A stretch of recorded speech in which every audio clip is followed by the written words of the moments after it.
We talked about also, and that's very interesting because, putting together why on the Mount of Transfiguration, during the Transfiguration, would anybody say, hey, let me build Sukkots? I mean, where in the world did that come from? Well, because it's during the Feast of Tabernacles. Not only that, like that's what Jews do. How long did he plan on? I mean, how long, did they plan on staying? If you can build a little hut for Sukkot, they're like, hey, stick around, Well, it's funny. And Luke says that after Peter asked if they wanted Sukkots built, he kind of you can kind of read it in the text. He wonders why on earth he asked them that stupid question. And probably because, by the way, Moses and Elijah, I mean, they're from a whole nother dimension. They've been dead for, Moses, something like he's been dead for 1,400 years, and Elijah's been dead about half of that. And so what do they need tents for? And Jesus is already glowing as the sun, so bright that he's turned into the glory of God. I think Peter just kind of realized that, well, maybe they don't need any shelter.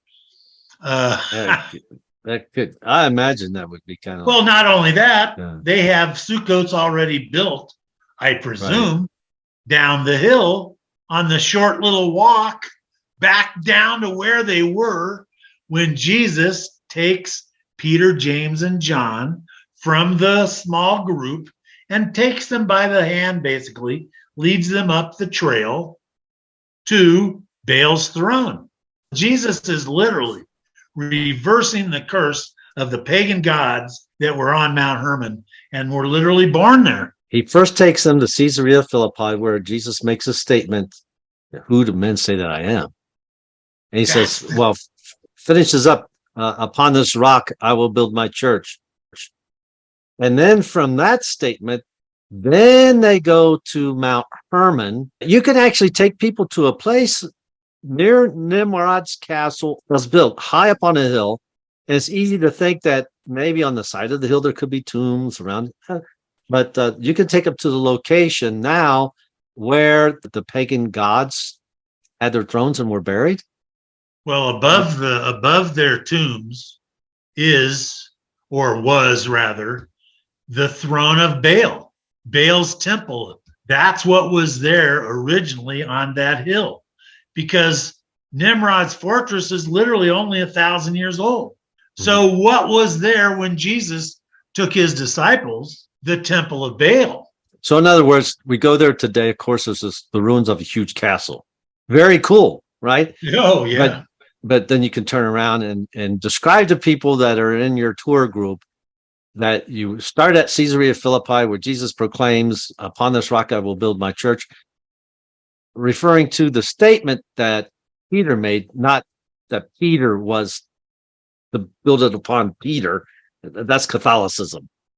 But from there, they go up Mount Hermon to this location we're talking about right now, by Nimrod's castle, where you have what stating is the throne of Baal, where upon this, where once was huge, you want to say cultic, satanic services, control, manipulation, bondage, and where Jesus is being transfigured before he goes to Jerusalem and suffers the cross and resurrection, is proclaiming a victory over that location. Well, that's correct. And okay. Caesarea Philippi is also the very footprint at the base of Mount Hermon. Mm-hmm. The water that comes out of that gate to hell, which is the pit, which is the pagan worshipers, pits and springs are literally doorways to the underworld. Oh, that's because cool. The water comes from underground. Right. So that's why the altar of Pan is there next to this huge gate to hell. It's only a small cave. It doesn't go in the mountain very far, but the water comes out of it that starts the Jordan River. So that's the pit where Pan's altar is built next to. And Jesus decides to go there to declare his church. But before he does, like you said, he asks the ultimate question: who do you say that I am? Peter, bless his heart, he got this one right. Maybe the first time in his life he gets something right, but he actually answers the question properly. He says, "You are the Messiah, the Son of the living God." And Jesus replies, "Wow, flesh and blood couldn't have told you that. Only my Father in heaven." And then he refers to Peter as Simon Bar Jonah.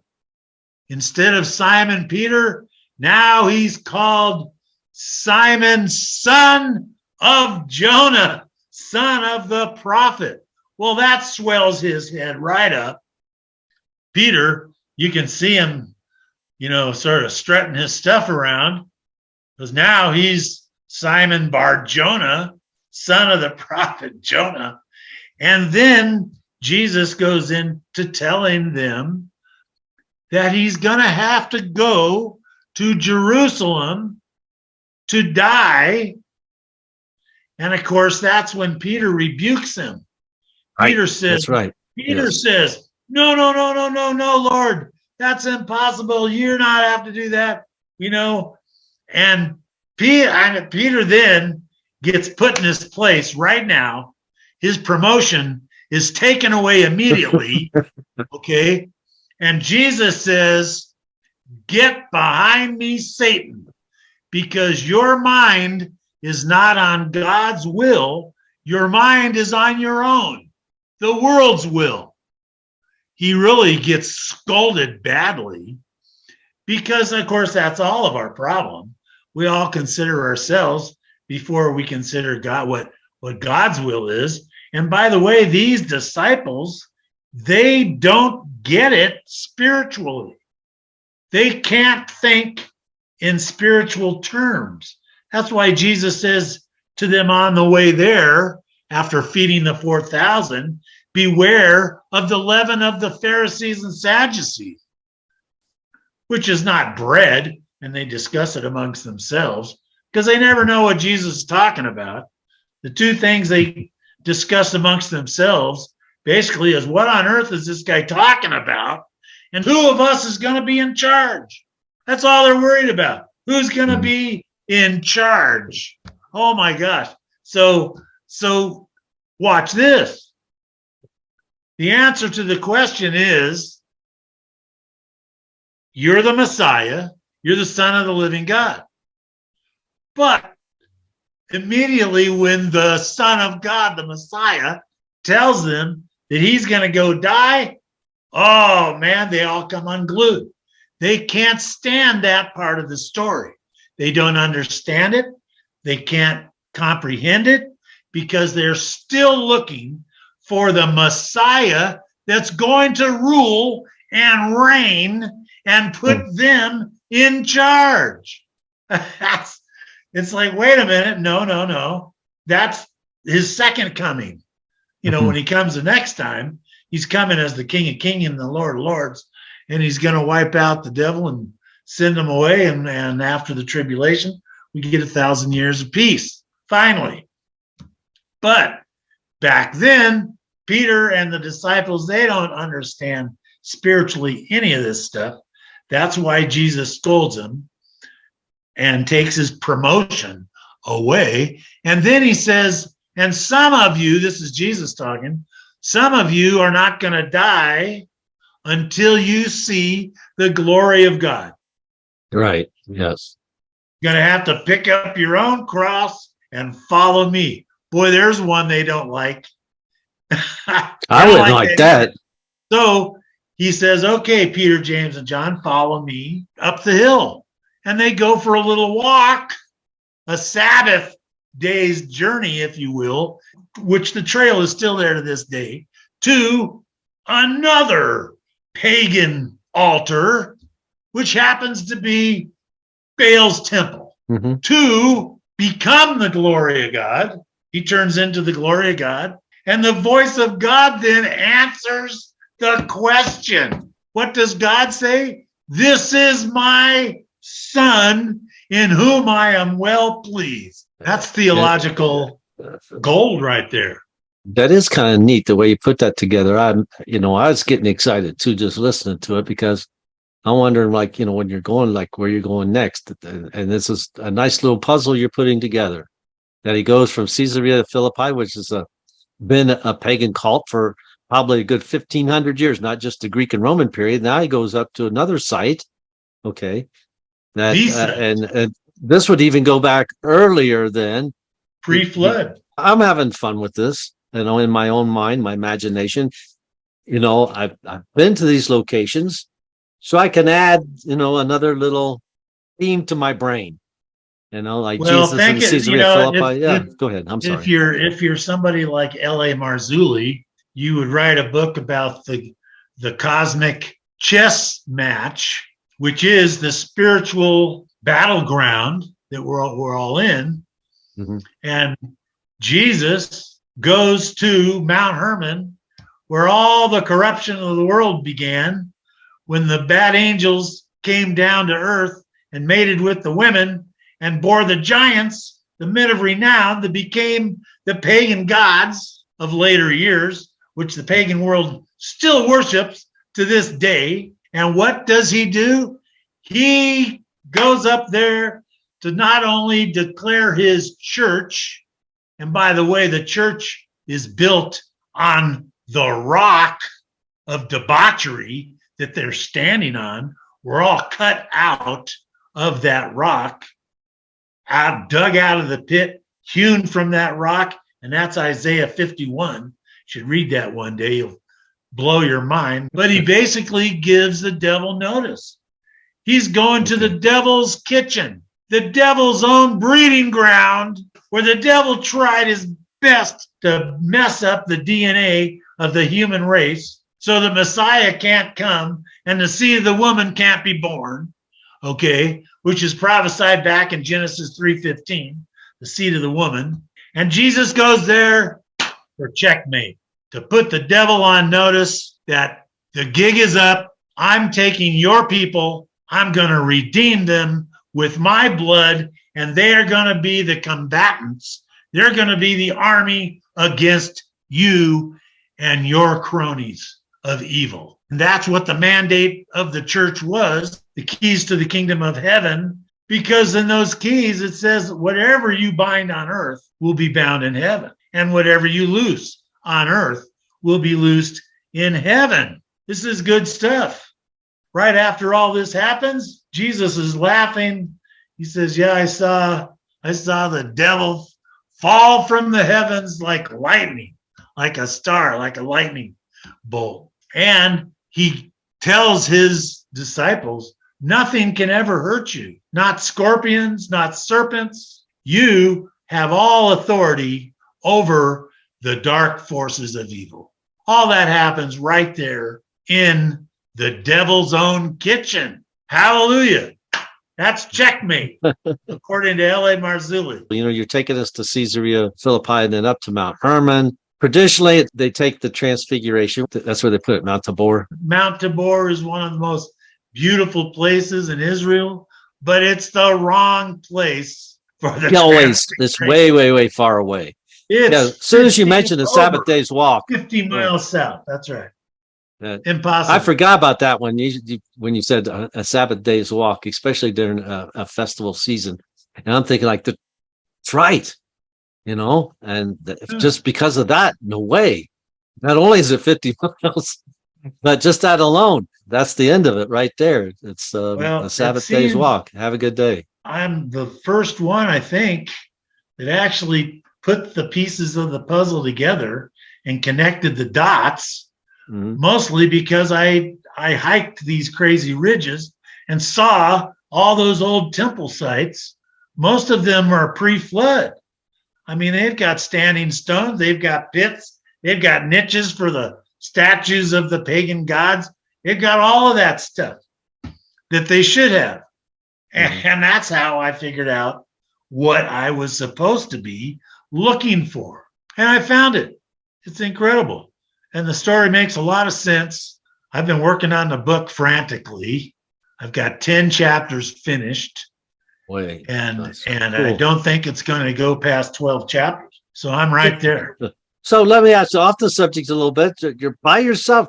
Do you have like a local pet or something, like a pet cat, pet dog or something that I have cats that come to my kitchen window. And no, I'm by myself.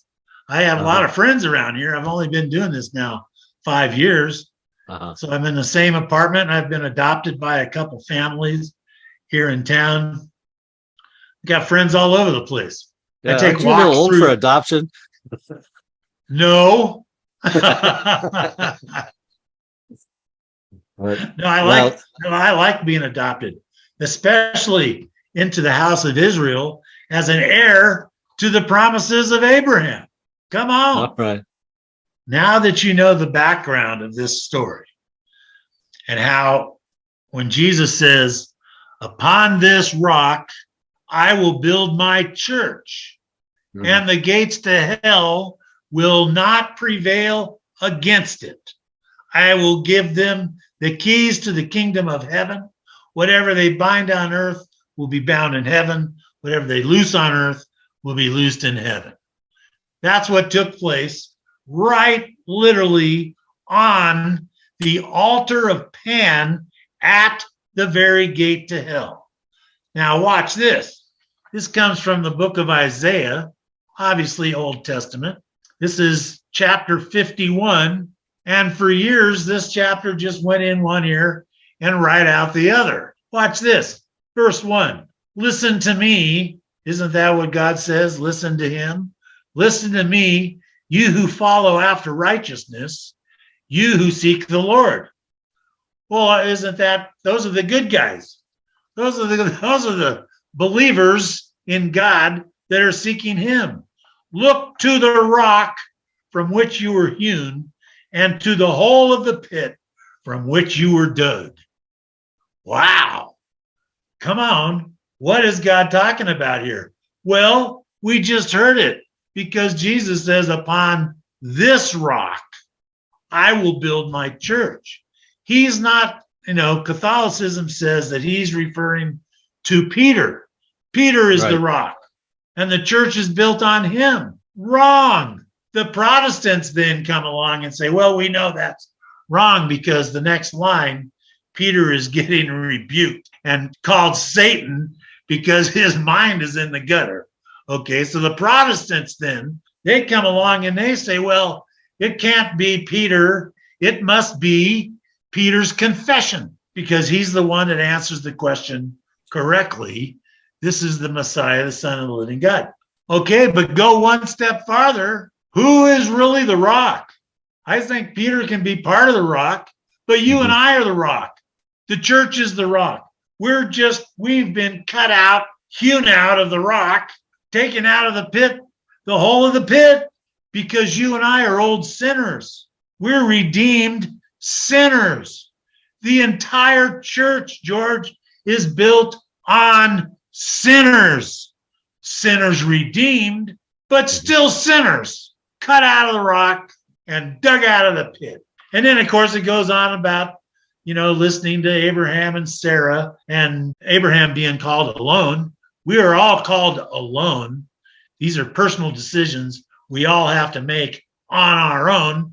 Verse 3, for the Lord will comfort Zion. The comforter is the Holy Spirit. He's going to send to Zion, and he will comfort all her waste places. That's the dry desert. That's the mountain of debauchery of Mount Hermon. That's, where water doesn't flow. Watch this. He will make her wilderness like Eden. So he's going to bring water to the wilderness, spiritual enlightenment to the dry wilderness, and her desert like the garden of the Lord. So he's going to bring water to the desert, water to the wilderness. His spirit is going to flow out. And watch this.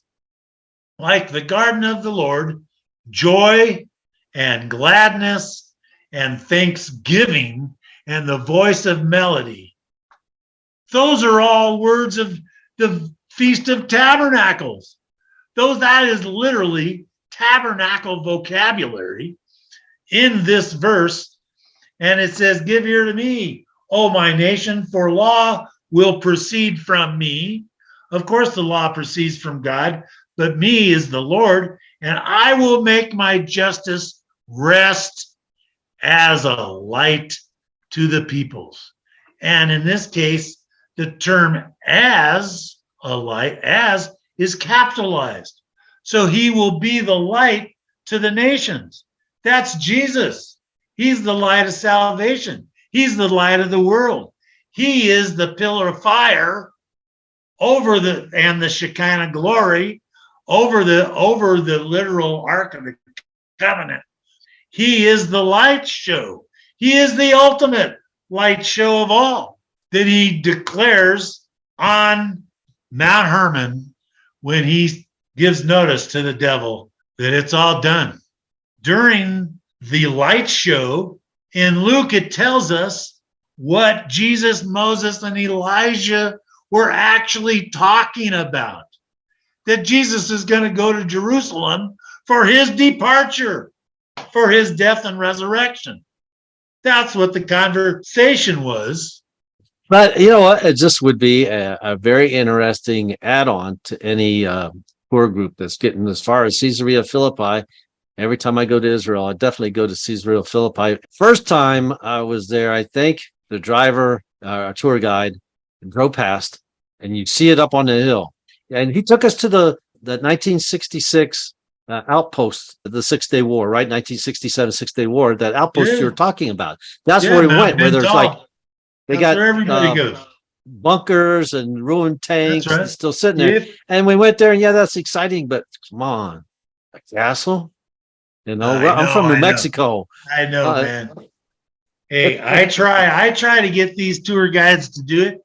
I try to get tours to actually spend the night here in Majd al-Shams.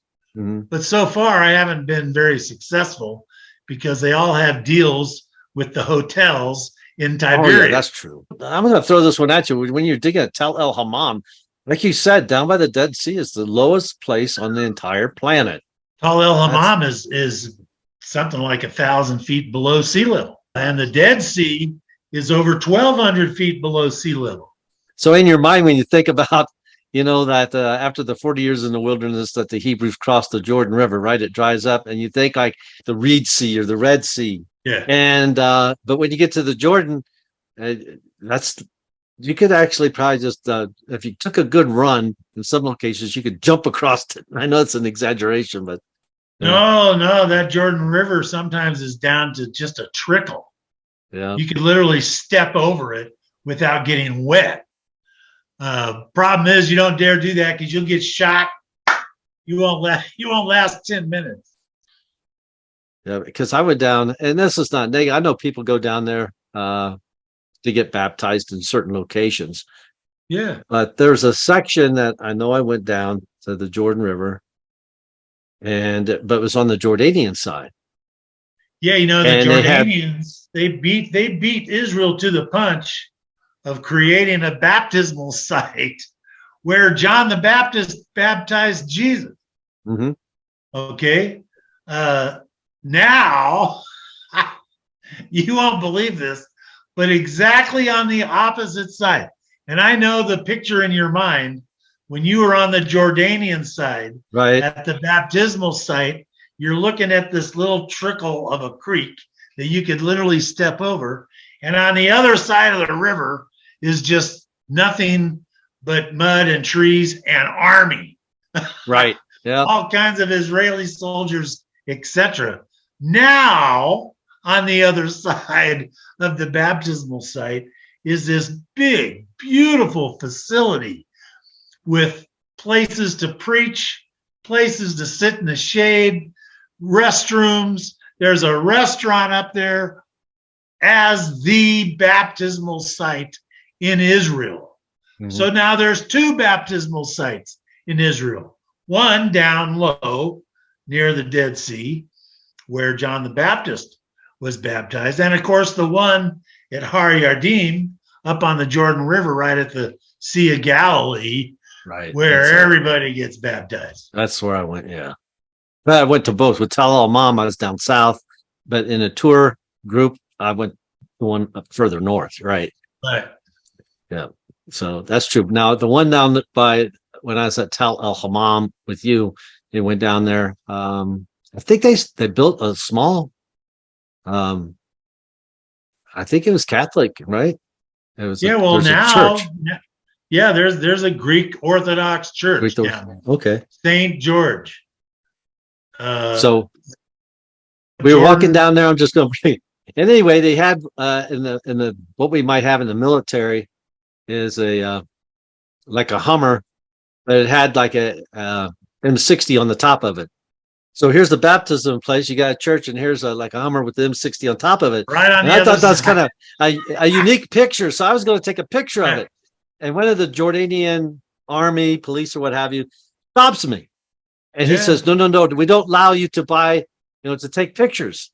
And then his captain said, let him take a picture because look, it's an M60. Who makes M60s? Who makes M40s?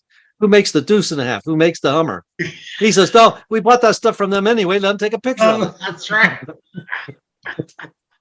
It's a crazy place. It is a crazy place over here.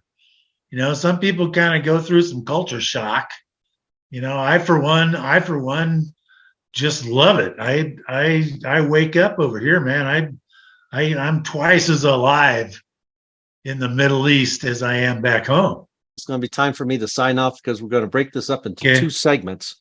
Yeah. And it's been wonderful. Nice podcast all the way from Israel, Northern Israel, and Mazda Sham. Mr. Winder, I really appreciate this time we had together and that you explain what you're doing, the significance of it. It's very, very interesting. So I appreciate your time. My name is Dr. Sparks. I'm with Mr. Thomas Winder.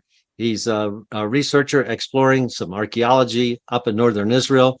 If you're in a tour group, put this on one of your sites. I think it'd be an interesting side tour for you, very unique to share with your friends when you get home. All right, at this time, I thank Bible Interact also for their sponsorship, and everybody have a great day. Thomas, you too. Have a good night. Hey, well, good night, and don't forget to go to holylandresearchinstitute.org. Thanks again. Say it again. Holyland Research holylandresearchinstitute.org. There we go. All right. Thomas, thank you very much. You bet.